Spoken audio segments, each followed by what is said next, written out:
Assalamualaikum warahmatullahi wabarakatuh. Semoga semua kebaikan terlimpah kepada kita semua. Amin ya rabbal alamin. Sudah berbagai cara dilakukan untuk bisa menjebak Abu Nawas.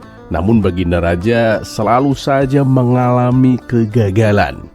Bisa dikatakan Abu Nawas terlalu cerdik menyelesaikan tantangan yang diberikan oleh Baginda Raja. Kemudian Baginda Raja mengumpulkan seluruh menteri istana untuk dimintai pendapat dan saran-saran dari mereka. Salah satu menteri berkata, "Kalau menghadapi Abu Nawas bukanlah perkara mudah, Paduka. Tantangan berupa apapun pasti bisa diselesaikannya. Begitu pula dengan pertanyaan-pertanyaan jebakan. Apalagi kalau tentang hukum dalam Islam, Paduka. Tentu dia lebih pintar. Bahkan ulama ternama di kota Baghdad pun dengan mudahnya dibuat tak berkutik oleh Abu Nawas, Paduka. Namun ada satu tantangan yang sampai saat ini Abu Nawas belum pernah menghadapinya, Paduka." Mendengar itu, Baginda Raja menjadi penasaran. "Tantangan yang bagaimana? Coba beritahu aku," pinta Baginda Raja. "Tidak sulit, Paduka. Suruh Abu Nawas untuk menyebutkan isi ajaran dari kitab Injil," kata sang menteri. "Ah, di mana susahnya? Aku sendiri aja dengan mudah bisa menjawabnya," ujar Baginda Raja. "Betul, tapi apakah sebagai orang Islam Paduka meyakini isinya?" tanya sang menteri.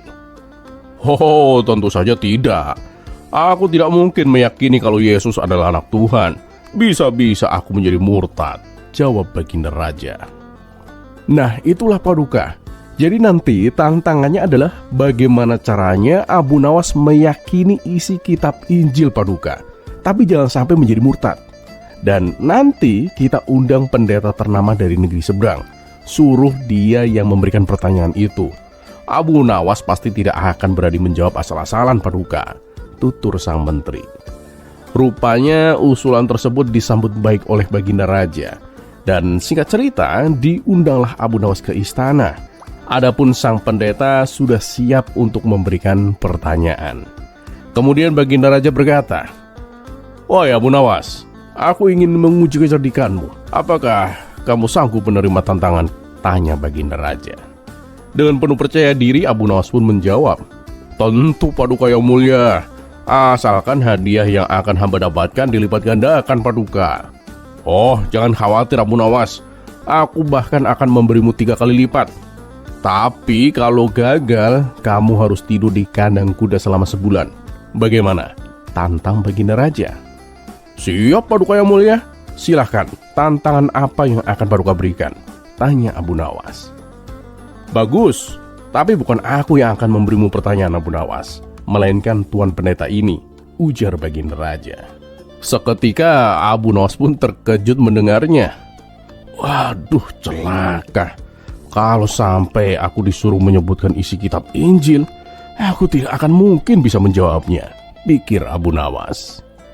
Ternyata apa yang ditakutkan pun menjadi kenyataan.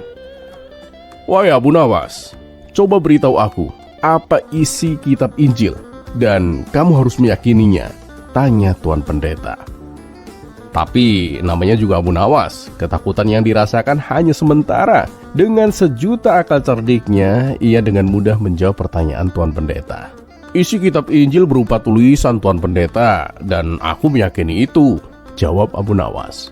Mendengar itu, Tuan Pendeta pun mendadak menjadi murka. Ia pun berkata dengan nada yang emosi, "Kamu jangan bercanda, Abu Nawas. Yang aku tanyakan ini adalah kitab suciku, kitab yang sangat aku muliakan. Kamu jangan coba-coba melecehkan kitab suciku, Abu Nawas." Dengan tenang Abu Nawas pun membalas, "Loh, siapa yang melecehkan? Kalau kitab Injil tidak ada tulisannya, apakah Tuan Pendeta akan menganggapnya sebagai kitab suci?" Pembelaan Abu Nawas tersebut membuat Tuan Pendeta semakin terpancing emosinya. "Hei Abu Nawas, yang aku maksud bukan seperti itu. Tapi apa isi ajaran kitab Injil?" tanya Tuan Pendeta. "Oh, itu ajarannya baik, mengajarkan kasih sayang, kebaikan, dan cinta damai. Kalau isinya ajakan tawuran, pasti sudah dilarang dari dulu," jawab Abu Nawas. "Dasar kamu Abu Nawas, kalau cuma seperti itu, Semua agama juga mengajarkannya. Sebenarnya kamu ini pernah baca Injil atau tidak? Bentak Tuan Pendeta. Maaf pendeta, sejujurnya saya belum pernah membaca Injil, jawab Abu Nawas. Memangnya Tuan Pendeta pernah? Tanya balik Abu Nawas. Oh, bukan hanya pernah, tapi hampir tiap hari aku membacanya, balas Tuan Pendeta. Masa Tuan Pendeta? Tapi yang saya tahu, orang yang benar-benar membaca kitab sucinya, apapun agamanya, pasti akan menjadi lebih baik peringainya. Kalau ada orang yang ngaku-ngaku pernah membaca kitab, tapi malah menjadi suka marah-marah, mungkin dia itu cuma baca daftar isinya saja, celetuk Abu Nawas. Muka Tuan Pendeta yang tadinya penuh amarah tak kuasa menahan rasa malu. Ia pun memilih pergi meninggalkan Abu Nawas. Dan karena Tuan Pendeta tidak ada, maka dengan terpaksa tantangan pun diberhentikan.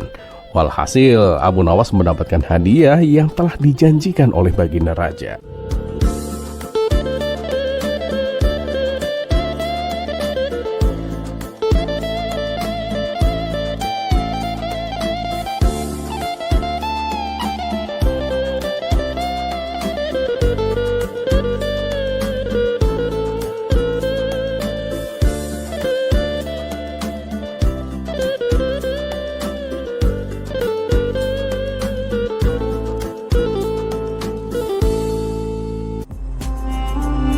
Kisah selanjutnya.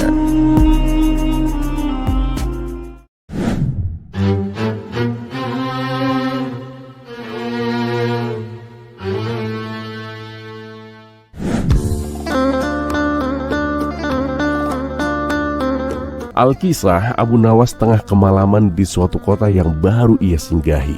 Angin yang berhembus kencang membuatnya kedinginan hingga menusuk tulang. Apalagi kala itu ia sudah merasakan kantuk yang berat.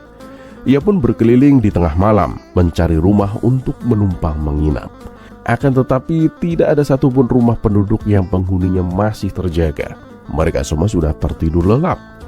Tiba-tiba pandangannya tertuju pada sebuah bangunan megah yang menjulang tinggi. Ketika ia mendekati bangunan tersebut, ternyata pintunya tidak terkunci. Setelah ia masuk ke dalamnya, tampaklah beberapa kursi panjang berjejer. Karena saking kantuknya, ia pun segera merebahkan diri di kursi dan tertidur. Keesokan paginya, para pendeta menemukan Abu Nawas sedang tertidur lelap di atas kursi. Mereka terkejut dan marah karena menganggap itu adalah tempat suci yang tak boleh dimasuki oleh sembarangan orang. Bangun, kenapa kamu tidur di sini? Tanya salah satu pendeta dengan nada yang tinggi. Abu Nawas yang masih mengantuk perlahan-lahan membuka kedua matanya. Maaf Tuan, saya hanya menumpang tidur semalaman. Saya belum sempat istirahat Tuan, jawab Abu Nawas. Tapi ini bukan penginapan, ini gereja, tempat untuk berdoa, jawab sang pendeta. Apa kalian yakin kalau tempat ini yang tepat untuk berdoa? Tanya Abu Nawas. Tentu saja. Kami setiap minggu berdoa di sini dan keinginan kami selalu dikabulkan, jawab salah satu pendeta. Benarkah? Tapi kenapa doaku tadi malam tidak terkabul ya? Tanya Abu Nawas. Kamu berdoa di sini? Kamu itu kan muslim. Doa apa yang kamu panjatkan di sini? Tanya pendeta balik. Aku berdoa agar tidurku tidak terganggu, tapi ternyata kalian datang membangunkanku, jawab Abu Nawas. Para pendeta itu pun tertawa mendengar jawaban Abu Nawas. Mereka lalu menyarankan agar lain kali ia beristirahat di tempat yang memang disediakan untuk bermalam.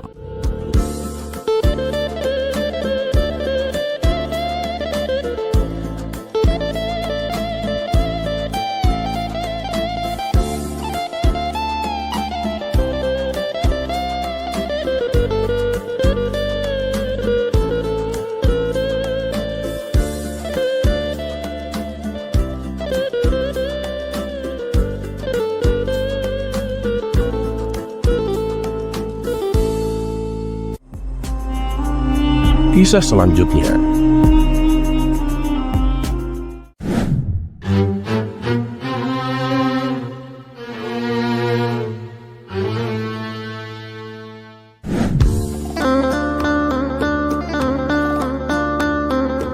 Meskipun keseharian Abu Nawas disibukkan oleh pekerjaan, ia selalu menyempatkan waktunya untuk mengajarkan agama kepada anak-anak kecil di majelisnya.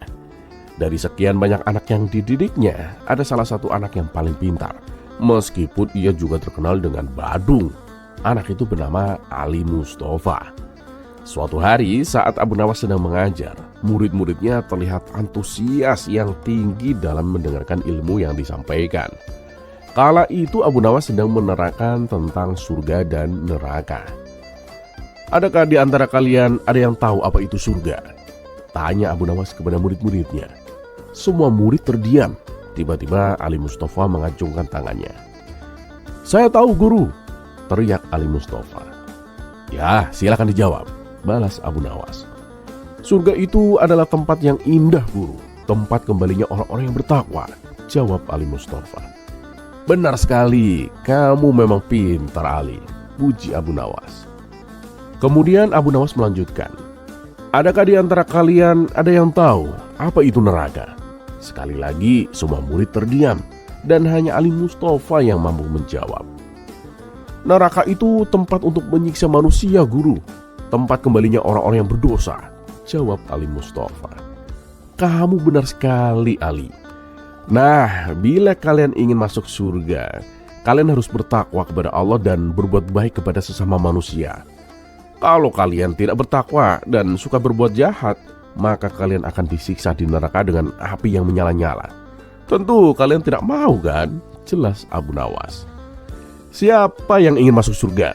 tanya Abu Nawas kepada murid-muridnya. Saya guru, teriak mereka serempak. Namun kali ini Ali Mustafa hanya terdiam. Ia tidak ikut berteriak seperti teman-temannya. Hal ini membuat Abu Nawas kembali mengulang pertanyaannya. "Anak-anak, siapa yang ingin masuk surga? Coba acungkan tangan." Dan serempak murid-murid berlomba-lomba mengacungkan tangan. Namun anehnya, Ali Mustafa masih tampak diam. Ia tidak ikut-ikutan. Kemudian Abu Nawas pun mencoba bertanya lagi. "Anak-anak, siapa yang ingin masuk surga? Coba berdiri." Semua murid segera berdiri, kecuali Ali Mustafa yang masih tetap duduk. Abu Nawas pun merasa heran. Ia mendatangi Ali Mustafa dan bertanya, "Ali, apa kamu tidak mau masuk surga?" "Tentu saya mau, guru," jawab Ali Mustafa. "Lalu kenapa kamu tidak ikut berdiri seperti teman-temanmu?" tanya Abu Nawas lagi. "Memangnya mau berangkat ke surga sekarang, guru? Kalau begitu saya harus minta izin dulu kepada orang tua, guru," jawab Ali Mustafa dengan polosnya. Mendengar jawaban itu, Abu Nawas pun hanya terdiam 1000 bahasa. Ia tak tahu harus berkata apa lagi.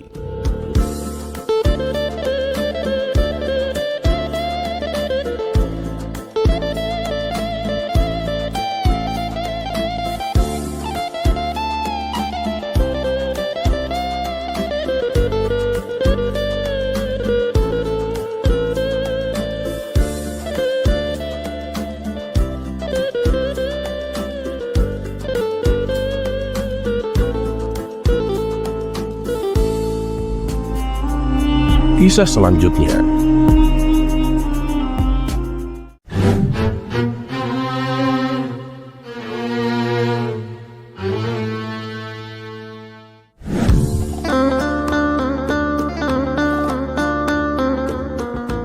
Dikisahkan, Abu Nawas dan beberapa sastrawan membuat syair yang isinya mengkritik kebijakan istana. Sontak hal ini membuat Baginda Raja murka. Ia pun lalu memerintahkan beberapa prajurit untuk menangkap mereka. Ketika Abu Nawas dan kawan-kawannya sudah dibawa ke istana, mereka lalu dihadapkan kepada Baginda Raja. "Abu Nawas, kamu dan kawan-kawanmu membuat syair menjatuhkan pemerintah," bentak Baginda Raja. Abu Nawas menjelaskan bahwa perbuatannya semata-mata agar Baginda Raja bisa mengetahui kondisi rakyatnya. Begitu mendengar penjelasan Abu Nawas, Baginda Raja pun tersadar. Tapi ia tak mungkin melepaskan Abu Nawas dan kawan-kawannya begitu saja, apalagi sampai meminta maaf. Akhirnya Baginda Raja terlintas sebuah ide untuk menutupi kesalahannya. "Baiklah, untuk kali ini kalian aku ampuni dan akan aku bebaskan. Tapi ada syaratnya," tutur Baginda Raja. Apa syaratnya Paduka? Tanya Abu Nawas. Aku akan memberikan kalian 3 pertanyaan dan kalian harus menjawabnya dengan benar, terang Baginda Raja. Kemudian satu persatu dari mereka dipanggil ke depan untuk menjawab pertanyaan. Akan tetapi tidak ada satupun dari mereka yang bisa menjawabnya dengan benar. Akhirnya tibalah giliran Abu Nawas. Bagaimana Abu Nawas? Apakah kamu sudah siap? Tanya Baginda Raja. Siap, saya sudah siap Paduka, jawab Abu Nawas. Baiklah, pertanyaan pertama. Apa yang paling cepat di dunia? Tanya Baginda Raja. Tak perlu waktu lama, Abu Nawas langsung menjawab. Yang paling cepat di dunia itu adalah pikiran manusia Paduka. Oh ya? Sebutkan alasannya, pinta Baginda Raja. Sebab jangankan bintang yang jauh di langit Paduka, akhirat saja yang jaraknya belum ada yang tahu, pikiran manusia sudah sampai di situ, jelas Abu Nawas. Mendengar jawaban Abu Nawas, Baginda Raja pun mengangguk sebagai tanda setuju. Baiklah, masuk akal. Sekarang pertanyaan kedua Abu Nawas. Apa yang paling panjang di dunia? Abu Nawas pun tersenyum dan menjawab. Yang paling panjang di dunia itu adalah pikiran manusia Paduka. Mendengar hal itu, Baginda Raja pun terkesan dengan kecerdasan Abu Nawas.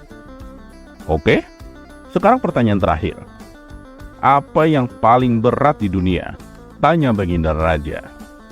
Oh, itu gampang sekali Paduka. Yang paling berat di dunia itu adalah Paduka yang memberikan pertanyaan-pertanyaan ini tanpa adanya hadiah uang. Sontak Baginda Raja pun tertawa, disusul oleh orang-orang yang ada di situ.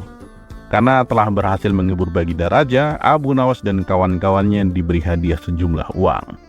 Tapi sebelum Abu Nawas beranjak pergi, ia berkata kepada Baginda Raja, Paduka, saya juga punya tebakan untuk Paduka.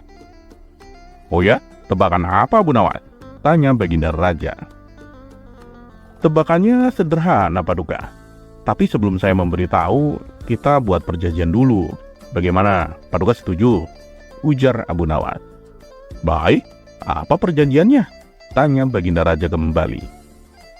Kalau Paduka bisa menebaknya dengan tepat, kami akan mengembalikan semua hadiah yang telah Paduka berikan. Tapi kalau jawaban Paduka salah, Paduka harus menambahkan hadiah untuk kami, tutur Abu Nawas. Oke, baiklah, aku setuju, sahut Baginda Raja. Maka Abu Nawas pun mulai memberikan pertanyaan. Apa yang bisa berjalan tanpa kaki? Tanya Abu Nawas. Itu sih mudah Abu Nawas. Jawabannya pasti ular, kata Baginda Raja. Salah Paduka, ular itu kan merayap, bukan berjalan, sanggah Abu Nawas. Bagaimana kalau angin? Bukankah angin bisa berjalan dan angin juga tidak punya kaki? Ujar Baginda Raja. Itu juga salah Paduka, angin itu kan terbang, bukan berjalan, jawab Abu Nawas. Sesaat Baginda Raja terdiam, ia terus memikirkan mencari jawaban yang tepat.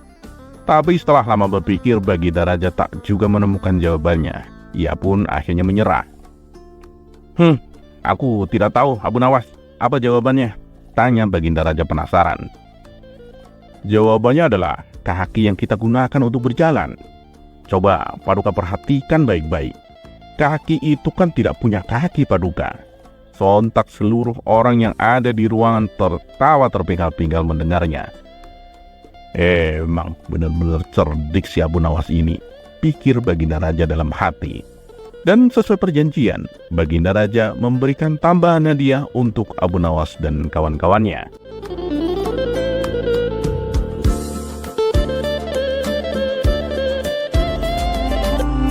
Kisah selanjutnya.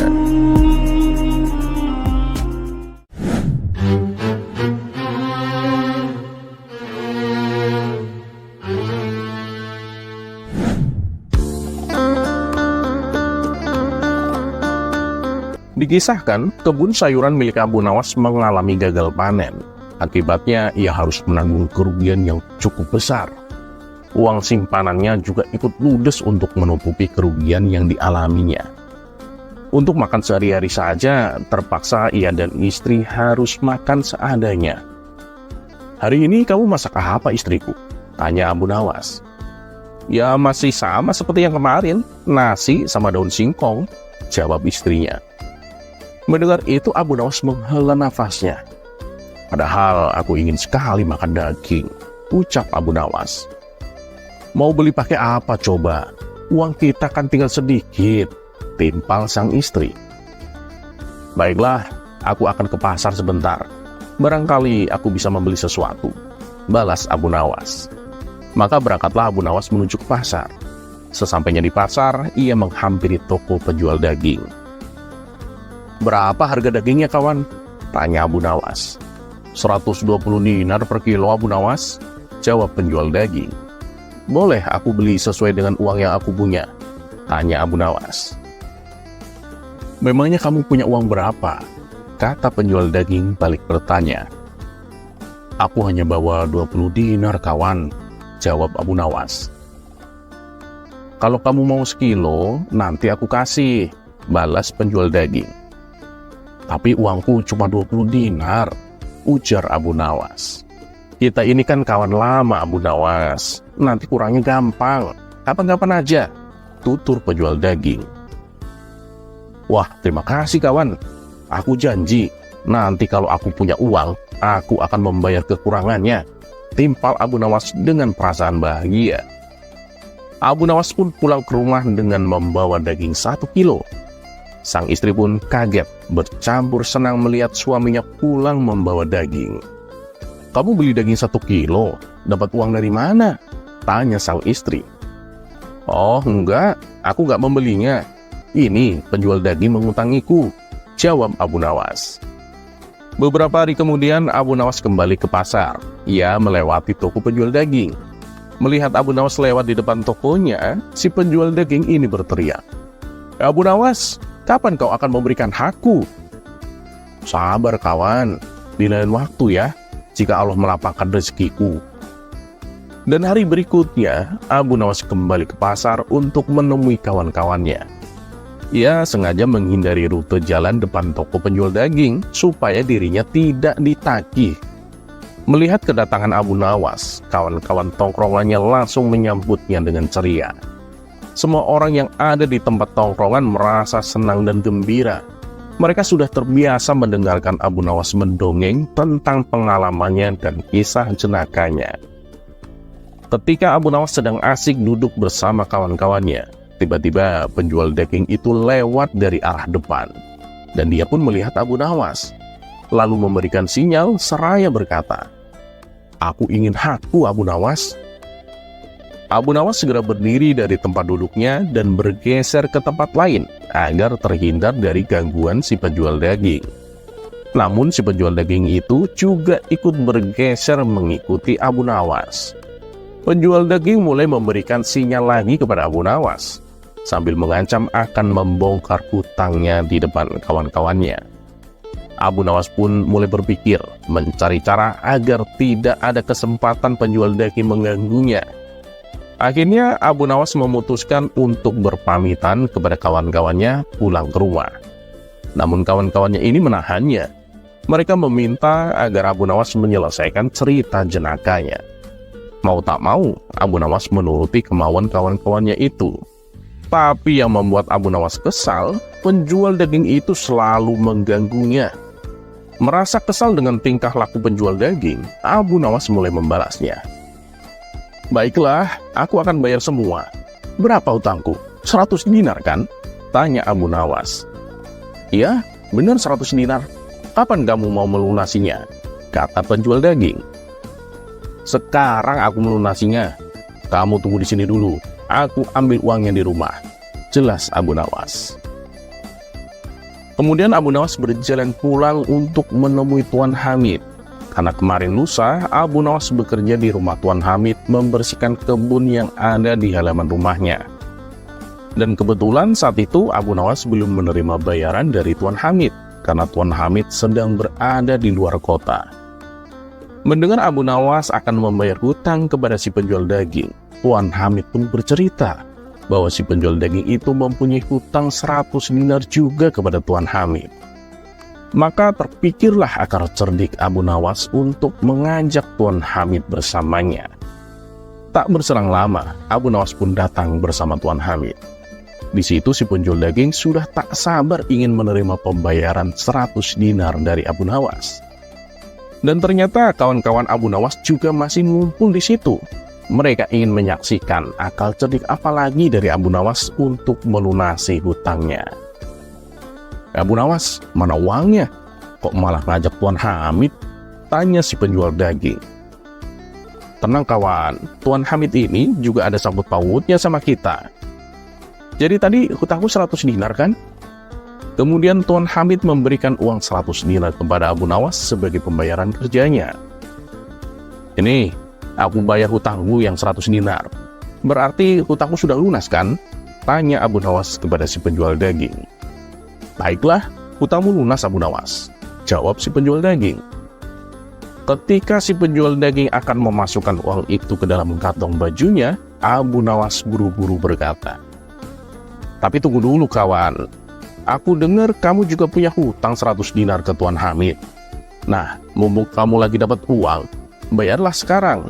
Tidak elok menunda-nunda bayar hutang kalau sudah ada uangnya." Karena merasa malu kepada Tuan Hamid dan juga banyak kawan-kawan Abu Nawas yang sedang menyaksikan itu, akhirnya dengan terpaksa si penjual daging menyerahkan uang 100 dinar yang ia dapat dari Abu Nawas kepada Tuan Hamid. Nah, sekarang semua sudah selesai kan? Tuan Hamid sudah membayar kerjaku yang kemarin. Aku sudah membayar lunas hutangku kepadamu, dan kamu juga sudah membayar lunas hutang kepada Tuan Hamid, kata Abu Nawas kepada si penjual daging. Seketika, semua kawan-kawan Abu Nawas berdecak kagum dengan kecerdikan Abu Nawas itu. Dan si penjual daging pun pulang dengan tangan hampa, walaupun hutang Abu Nawas sudah lunas kepadanya.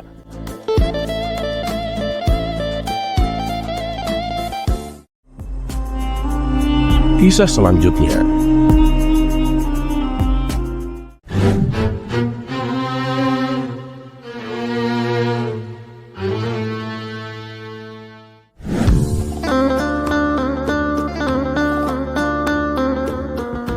Di suatu sore yang cerah, Abu Nawas terlihat mengendarai kuda pergi menuju warung untuk berkumpul bersama kawan-kawannya. Sesampainya di sana, warung tersebut terlihat ramai, tidak seperti biasanya. Di sebelah tempat duduk kawan-kawan Abu Nawas, ada beberapa anak muda yang juga sedang berkumpul. Abu Nawas pun lalu menghampiri kawan-kawannya dan duduk bersama mereka.